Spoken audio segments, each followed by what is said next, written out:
Welcome to our channel. इसमें हम लोग आरसी मुखर्जी के क्वेश्चन डिस्कस कर रहे हैं। आप ये ऑलरेडी 4 वीडियोस अपलोड हो चुके हैं, ये 5th वीडियो है। आप सारे क्वेश्चंस देख लेंगे तो आपको नीट और जेईई मेंस में केमिस्ट्री पोर्शन में बहुत स्ट्रॉन्ग कमांड आ जाएगा, क्योंकि आरसी मुखर्जी के क्वेश्चन बहुत अच्छे होते हैं। ये क्वेश्चन थोड़ा ईजी है, पहले आप इसको देखिए। अगर आपसे ये क्वेश्चन हो जाता है तो वीडियो फॉरवर्ड कर दीजिए, नेक्स्ट क्वेश्चन देखिए। टाइम वेस्ट करने से कोई फ़ायदा नहीं है। और नहीं आता है तो देखिए कैसे सॉल्व हो रहा है। क्वेश्चन है X atom is isotone with Y atom, तो the value of X is। पहले क्वेश्चन में बोला गया है कि X एटम जो है वो आइसोटोन है Y एटम के। तो आइसोटोन होता क्या है? आइसोटोन जो होते हैं जिसमें नंबर ऑफ न्यूट्रॉन सेम होते हैं, number of neutron is same. और हमें बताना है ये X एटम है, ये X है, ये 8 है, ये दोनों जो है आइसोटोन है एक दूसरे के। और नंबर ऑफ़ न्यूट्रॉन अगर हम निकाल लें तो हमें पता चल जाएगा, मतलब इसके नंबर ऑफ़ न्यूट्रॉन इसके नंबर ऑफ़ न्यूट्रॉन से सेम होंगे। तो number of neutron y is equal to number of neutron in x। और y का नंबर ऑफ़ न्यूट्रॉन क्या होगा? Number of neutron of y। उसमें हम लोग एटॉमिक मास में से एटॉमिक नंबर माइनस कर देते हैं, एटॉमिक नंबर माइनस कर देते हैं। तो ये 17 में से अगर 6 माइनस करेंगे तो 8 आएगा। 17 में से 6 माइनस करेंगे तो 8 आएगा। और इसमें हमें x की वैल्यू बतानी है, ये x के ऊपर लगा हुआ है। तो जो ये x है यहाँ पे, ये एटॉमिक मास है। और हमें पता है नंबर ऑफ़ न्यूट्रॉन दोनों का इक्वल है।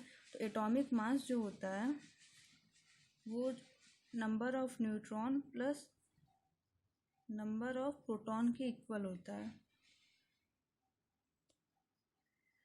और नंबर ऑफ़ प्रोटॉन तो इसमें दिया हुआ है 8 है, जो कि एटॉमिक नंबर होता है हमारा, एटॉमिक नंबर को ही बोलते हैं, 8 है।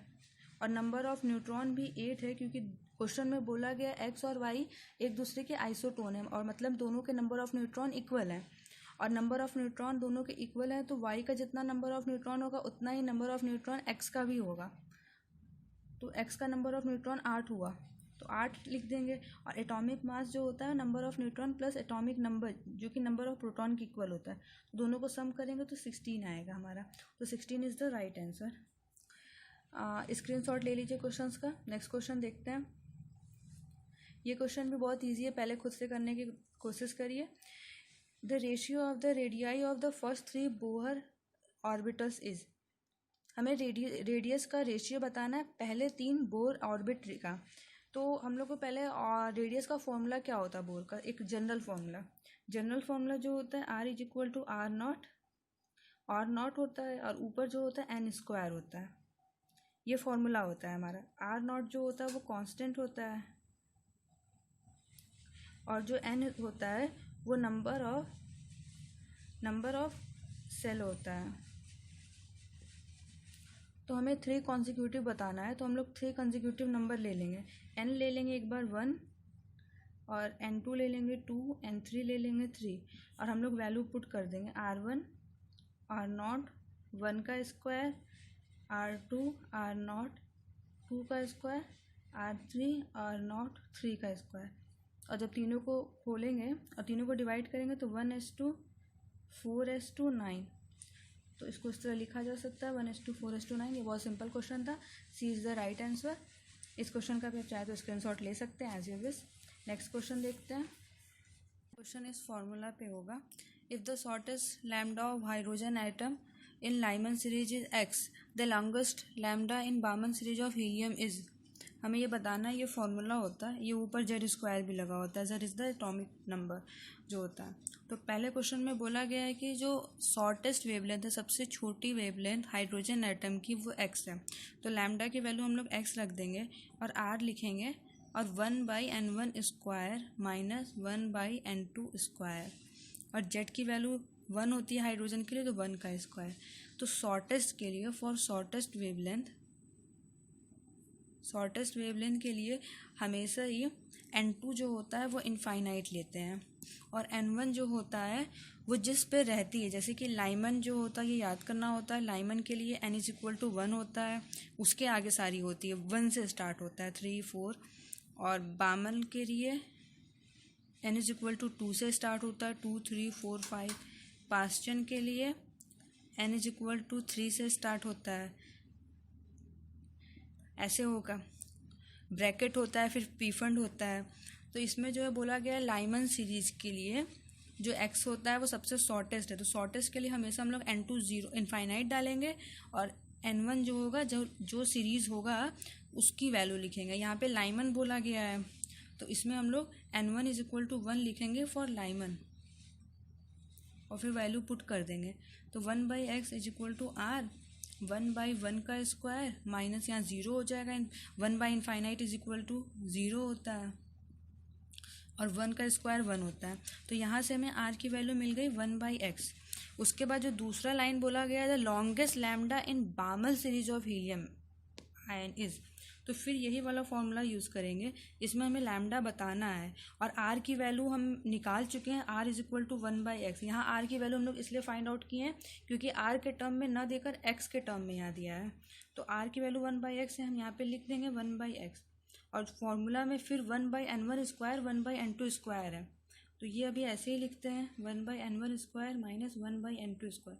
और जेड जो होगी फॉर हीलियम का एटॉमिक नंबर 2 होता है, तो जेड इज इक्वल टू 2 हो गया, तो 2 का स्क्वायर लिखेंगे, 1/लैम्डा is equal to 1/x 1/n1 square minus 1/n2 square into 4। और फॉर लॉन्गेस्ट वेवलेंथ, जो दूसरी वाली लाइन उसके हीलियम के लॉन्गेस्ट वेवलेंथ के लिए पूछा गया है, तो हमेशा हम लोग जिस सीरीज़ की बात की गई, यहाँ पे बामल की बात की गई है, तो बामल जो होता है स्टार्ट होता है n इज इक्वल टू 2 से, तो n1 हम लोग 2 लेंगे और n2 उसके जस्ट बाद वाला लेंगे। जैसे कि बामल हो गया तो बामन के लिए n2 जो होगा 3 लेंगे, और अगर इसी तरह हम लोग पास्चन की बात करते तो उसका पास्चन स्टार्ट होता है 3 से, तो जो लॉन्गेस्ट वेवलेंथ के लिए हम लोग n2 4 लेते हैं, तो इसके लिए हम लोग जो n2 लेंगे वो 3 लेंगे और वैल्यू पुट कर देंगे 1/लैम्डा 1/x 1/n2 का स्क्वायर 4 माइनस 1/9 और यहाँ 4।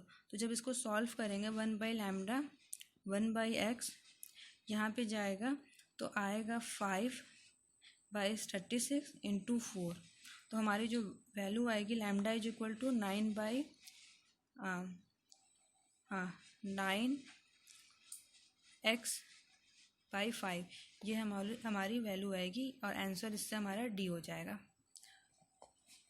इस क्वेश्चन में थोड़ा कॉम्प्लिकेटेड क्वेश्चन है, इसमें पहले बोला गया है लैम्डा हाइड्रोजन एटम का लाइमन सीरीज के लिए, तो लाइमन सीरीज मतलब n इज इक्वल टू 1 से लाइमन सीरीज स्टार्ट होती है, तो n is equal to 1 put कर देंगे। लेकिन बोला गया यहाँ पे शॉर्टेस्ट वेवलेंथ के लिए n2 की वैल्यू हम लोग इनफाइनाइट लेते हैं, तो इसलिए ये हो गया। और जो दूसरी लाइन बोली गई है वो हीलियम एटम के लिए बोला गया है, बामल सीरीज के लिए बोला गया, लॉन्गेस्ट के लिए बोला गया।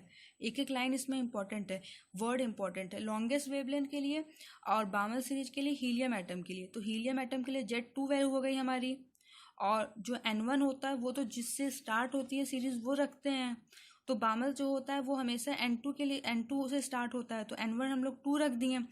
और बोला गया है लॉन्गेस्ट वेवलेंथ दूसरे वाले हीलियम एटम के लिए, तो लॉन्गेस्ट वेवलेंथ के लिए हम लोग जस्ट उसके बाद वाली फिर सेल रखते हैं n की वैल्यू।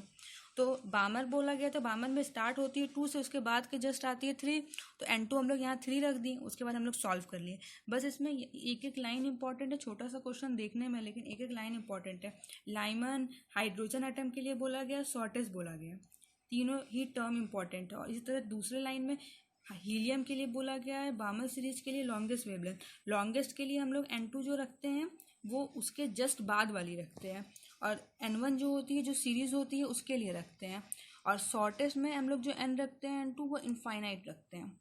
यही इस क्वेश्चन का कंसेप्ट है। आप इस क्वेश्चन का स्क्रीनशॉट ले सकते हैं फॉर फर्दर यूज।